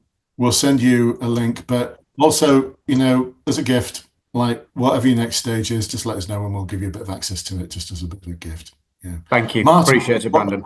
What gift can we give you, Marta? Just unmute yourself. I'll just ask you to unmute. Yeah. Yes. What's your next stage? Sorry, I have not started yet, so I'm still thinking. Last year I passed first stage, but it was last year, so maybe I will be back. I have not done anything yet. Okay, which police force would you be thinking? Would you- Met. The Met. You've already got the behavioural styles questionnaire under your belt? Sorry, can't hear you well. Sorry for that. I don't know what's happened. Maybe with my phone. Don't worry about me. Don't worry. I can hear. Have you done the behavioural styles questionnaire? I remember it was last year, so I passed just very first stage. Okay, so your next stage is the online assessment centre. But okay, Your passing the BSQ will stand for 2 years. okay. So I have not decided yet, but I like that kind of, I would like to, yeah. Your pass stands, but I want to give you a gift for joining me for 2 hours tonight. So if you email me, brendan@bluelightconsultancy.com, come and join Phoebe tomorrow night on our briefing webinar. We'll give you an idea what to expect with the online assessment centre. Okay, thank you. Okay, so email me. I'll give you that. It won't be all of them. It'll just be like a link to that one. So come and join us. Be our guest tomorrow evening. I will let. Is it Catherine? Did we say running that tomorrow? Yeah, Catherine tomorrow night. Yeah. I'll let Catherine know that Marta and Phoebe will be coming to join us as guests. And yeah, great, awesome. So you've all got a gift. Oh, I'm sorry, Mel. A perfect segue to end. And it's not just BS, there's my wife calling me. So I better go. Love you all. I've really enjoyed tonight. And thank you, Darren, for joining us from the team. Very welcome. Tonight. I love you all. I think you're amazing. Kudos to you. You're going to do the best job in the world. Love you. Thank you so much. Yeah. Thank you. Thanks, bye.